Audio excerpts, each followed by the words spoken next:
जय हिंद दोस्तों, आप सभी का स्वागत है हमारे इस YouTube channel check online classes 24 पर। तो दोस्तों, आज के इस वीडियो में हम लोग क्लास 9th के विद्यार्थियों का, जी हाँ दोस्तों, झारखंड बोर्ड के विद्यार्थियों का, कक्षा 9वीं के विद्यार्थियों का विषय विज्ञान का पिछले साल के महत्वपूर्ण प्रश्न देखेंगे जो कि 2023 के होंगे।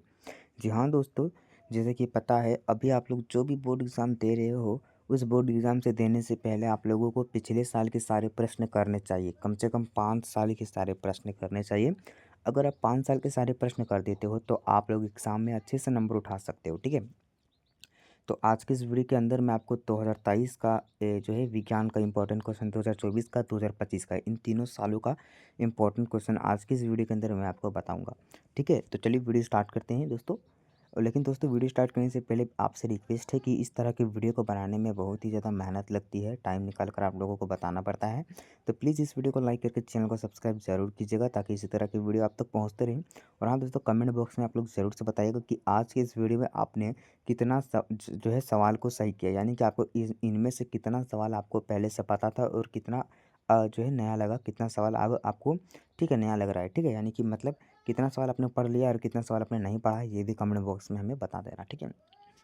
देखिए दोस्तों, यहाँ पर कुछ इंपॉर्टेंट जो है जो है इंस्ट्रक्शन होते हैं, यानी कि बोल सकते हैं निर्देश होते हैं, आप लोग पढ़ लेना वीडियो को रोक कर। मैं यहाँ डायरेक्ट क्वेश्चन स्टार्ट करता हूँ।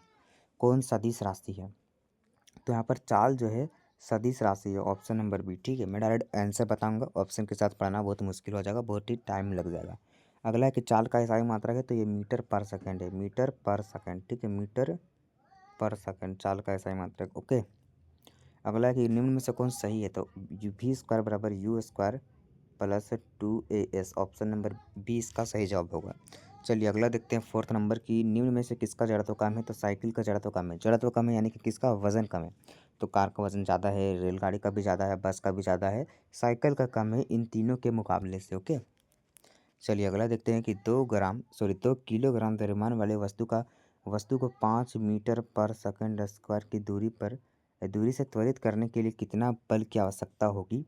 तो ये 10 न्यूटन की आवश्यकता होगी। कितना? 10 न्यूटन, ओके। अगला देखते हैं, अगला है कि किसी गतिशील पिंड का वेग आधा करने से उसका संवेग होगा। तो देखिए, गतिशील पिंड का वेग आधा करने पर, ठीक है, इसका संवेग होगा, तो उसका संवेग भी आधा होगा, इधर आधा इधर आधा, तो संवेग होगा आधा, ऑप्शन नंबर ए, ठीक है। चलिए आगे देखते हैं।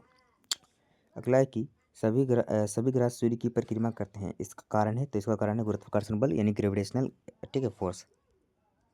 चलिए 98 न्यूटन के भार का पिंड का द्रव्यमान होगा, तो 98 न्यूटन भार के पिंड का द्रव्यमान कितना होगा? तो ये आपका होगा 10 kg। कितना होगा? 10 kg, ठीक है, ऑप्शन नंबर 20 का आंसर हो जाएगा, ठीक है, बी नंबर। चलिए अगला है कि चंद्रमा पर 60 kg द्रव्यमान की वस्तु का भार होगा।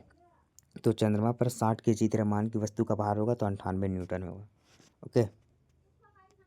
चलिए अगला देखते हैं कि निम्न में से कौन सही है? तो सही है ऑप्शन नंबर बी, कार्य बराबर बल गुने विस्थापन, यानी फोर्स इंटू डिस्प्लेसमेंट, यानी वर्क बराबर जो है work is equal to force into displacement, यानी कि बोल सकते हैं कार्य बराबर बल गुने विस्थापन, ऑप्शन नंबर 20 का आंसर होगा, ठीक है। अगला है कि शक्ति का मात्रक है, तो शक्ति का मात्रक आपका वाट होता है, यानी शक्तिमान सबकी क्या लगाता है? वाट, तो ऑप्शन नंबर बी इसका आंसर होगा वाट, ओके।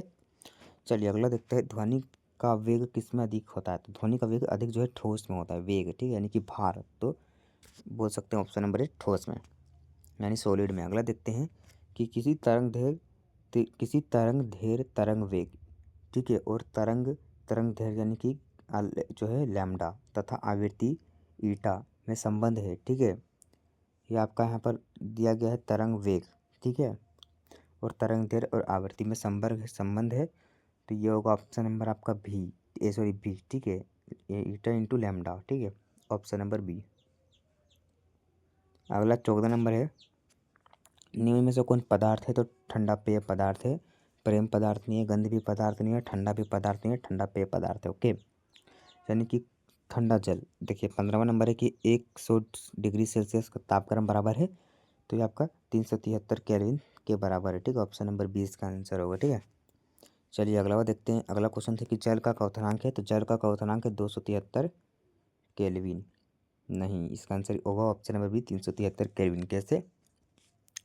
तो कोई भी चीज़ को क्वथनांक के लिए 373 केल्विन डिग्री पर ही गर्म किया जाता है। ठीक है, इसका आंसर होगा बी नंबर। ठीक है, आप लोग लास्ट में 73 देखकर 273 या 173 पर ना मारते। ठीक, आप लोग हमेशा याद रखना 373 आंसर होगा। ठीक है, पूरा याद रखना 373 केल्विन। चलिए अगला है कि निम्न में से कौन कोलाइड है। तो कोलाइड की बात की जाए तो कोलाइड आपका यहाँ पर धुआं है, गोंद है, पीतल है या चीनी के बर्तन है। तो आपका ऑप्शन नंबर बी होगा, गोंद है। ठीक है, चलिए आगे देखते हैं आगे की निलंबन में परिक्षेपित कणों का आकार होता है तो 100 नैनोमीटर से बड़ा। ये आपको मिल जाएगा आपके एनसीईआरटी बुक पर देख लेना, मिल जाएगा आपको। ठीक है, देखिए अगला क्वेश्चन देखते हैं, निम्न में से कौन तत्व नहीं है। तो तत्व की बात की जाए तो पानी को तत्व नहीं है, तांबा तत्व है, ऑक्सीजन तत्व है, चांदी तत्व है। यहाँ पर पानी को तत्व नहीं यानी H2O ये एक तत्व नहीं है। ठीक है, ये एक रिएक्शन है। ओके, चलिए अब 20वां नंबर देखते हैं कि साधारण नमक का रासायनिक सूत्र है। तो NaCl, ये बच्चा जानता है। ठीक है, NaCl ऑप्शन नंबर ए। चलिए आपको ना मैं इस वीडियो पर टोटल 40 क्वेश्चन बता रहा हूँ। ठीक है, देख लेना, काउंट करना आप लोग। देखिए अगला क्वेश्चन से कि सूत्र H2O का साधारण नाम है। तो भाई ये बच्चा जानता है, मैं फिर से बोल रहा हूँ, ऑप्शन नंबर डी जल। चलिए अगला 22वां नंबर है कि 0.4 मोल CO2 बराबर है। तो ये 12 ग्राम के बराबर है। कितने ग्राम के बराबर है? 12 ग्राम के बराबर है। ओके, चलिए अगला देखते हैं 6.022 इंटू 10⁻23 कणों का समूह को क्या कहा जाता है। तो इससे कहा जाता है मोल। ये फार्मूला है मोल का। ठीक है, अगला देखते हैं मैग्नीशियम की परमाणु संख्या 12 है, इसकी संयोजकता है। तो Mg=12। 2 4 6 आपको कुछ इस तरह से बांटना पड़ता है संयोजकता में। तो अगर आप इसको बांट लेते हो 2 6, ठीक है, 9 18 कुछ ऐसे इसकी संयोजकता होती है। आप लोग इसको बांट लोगे तो ऑप्शन नंबर 20 का 2 आंसर हो जाएगा। देखो गाइस, मैं आपको यहाँ पर बांट के नहीं दिखा रहा हूँ। अगर बांट के दिखा दिया तो हो सकता है वीडियो लंबा बन जाए। ठीक है, आप देखो एक बार कमेंट बॉक्स से तो डिस्क्रिप्शन बॉक्स में चेक कर लेना, मैं इसको एकदम क्लियर से बांट कर वहाँ पर डिफरेंशिएट के साथ बता दूंगा। ओके, इसका आंसर देखिए अगला है कि ऑक्सीजन का सही इलेक्ट्रॉनिक विन्यास है। तो 2 और 6, 2 6 8 18 32, याद है कि नहीं ये वाला। ठीक है, उसी पे यहाँ पर बांटा गया 2 6। आप लोग इस चैप्टर को अगर नहीं पढ़े हो ना, संयोजकता इलेक्ट्रॉनिक का कैसे निकाला जाता है, तो एग्जाम में काफ़ी दिक्कत होगी। मैं इस वीडियो पे नहीं बता सकता हूँ, लेकिन अगला एक नया वीडियो बनाकर एक अलग से आपको बता सकता हूँ। तो आप लोग कमेंट करना कि आप लोगों को संयोजकता का वीडियो चाहिए, तो मैं ज़रूर लाऊंगा। अगला कि यदि किसी तत्व का परमाणु क्रमांक ए है तथा परमाणु द्रव्यमान Z है तो इसकी परमाणु तो इसमें तो उसके परमाणु में उपस्थित न्यूट्रॉनों की संख्या होगी Z-A, यानी कि परमाणु संख्या परमाणु द्रव्यमान माइनस परमाणु क्रमांक। ओके, चलिए 27वां नंबर है कि जीवन की मौलिक इकाई क्या है। तो ये कोशिका है, सेल है। क्या है? सेल। बैटरी वाला सेल मत समझना, कोशिका को इंग्लिश में सेल बोलते हैं। ओके, कोशिका का पावर हाउस है तो माइटोकॉन्ड्रिया है। ये आप लोग क्लास 8 वगैरह में पढ़े होगे, क्लास 9 के स्टूडेंट्स। ठीक है, चलिए अगला देखते हैं कि कोशिका के अंदर प्रोटीन का संश्लेषण कहाँ से होता है। तो कोशिका के अंदर प्रोटीन का संश्लेषण आपका ऑप्शन नंबर सी माइटोकॉन्ड्रिया से होता है। ओके, चलिए अगला देखते हैं क्वार्क कोशिका में पाया जाता है तो सुबेरिन पाया जाता है। क्या पाया जाता है? सुबेरिन। ठीक है, सुबेरिन पाया जाता है। चलिए अगला देखते हैं कि ट्रेकिया और अंडवाहिनी में पाए जाने वाला उत्तक है। तो ये वस्य उत्तक है। ठीक है, वस्य उत्तक यानी कि एडिपोस टिश्यू। चलिए 32वां नंबर है कि पौधों में जड़ और तने की मोटाई किस उत्तक के कारण बढ़ती है। तो ये आपका बढ़ता है कैम्बियम की मदद से। ठीक है, चलिए अगला देखते हैं कि मेढक के हृदय में कितने कक्ष होते हैं। तो मेढक के हृदय में टोटल 3 कक्ष होते हैं। ठीक है, चलिए आप लोग हमें कमेंट बॉक्स में बताएं कि मानव के हृदय में कितने कक्ष होते हैं। जो भी पहला कमेंट करेगा मैं उसके कमेंट को हार्ट दूंगा, यानी कि लाइक भी करूंगा, हार्ट भी दूंगा और उसको रिप्लाई भी दूंगा। तो प्लीज़ आप लोग करो कि मानव यानी कि ह्यूमंस के जो है दिल में यानी हार्ट में कितने, हृदय में कितने कक्ष होते हैं। ओके, इसका कमेंट करो आप लोग, आंसर दो। देखिए 34वां है कि बुकलंग पाया जाता है। तो ये बिच्छू के डंक में पाया जाता है। ठीक है, यानी कि बोल सकते हैं बुच्छू। देखिए मेंढक है शीत रक्त वाले, मेंढक होते हैं शीत रक्त वाले, वो शीत में भी रह सकते हैं। ठीक है, एक रोगवाहक कीट है। तो एक रोगवाहक कीट आपका इनमें से सभी है, यानी मक्खी के काटने से भी बीमारी फैलती है। सॉरी, काटने से बोल देते हैं, मक्खी अगर खाने में बैठ जाए और उस खाने को अगर आप खा लेते हो तो आप बीमार हो सकते हो। मच्छर के काटने से भी बीमारी होती है, तिलचट्टा के भी से बीमारी होती है, यानी इनमें से सभी ऑप्शन नंबर डी। अगला क्वेश्चन देखते हैं कि एक दीर्घकालिक रोग है। तो एक दीर्घकालिक रोग आपका हैजा है, ऑप्शन नंबर ए।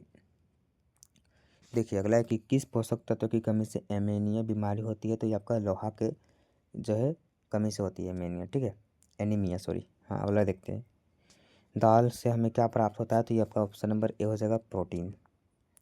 देखिए लास्ट वाला क्वेश्चन आज के इस वीडियो का कि भारत में किस क्रांति के कारण भोजन उत्पादन में वृद्धि आई, तो हरित क्रांति के कारण, ऑप्शन नंबर ए। श्वेत क्रांति तो आपका दूध वगैरह में आया था, ठीक है। तो चलिए दोस्तों, आज की इस वीडियो पे मैंने आपको पिछले साल के सारे इंपॉर्टेंट क्वेश्चन बताएं। टोटल जो है 40 इंपॉर्टेंट क्वेश्चन साइंस के। तो आशा करते हैं आपको ये वीडियो पसंद आएगी। वीडियो पसंद आएगी तो लाइक कर लेना, चैनल पर नए चैनल सब्सक्राइब कर लेना इसी तरह की वीडियो को पाने के लिए। चलिए मिलेंगे आपको नेक्स्ट वीडियो में। Thank you so much.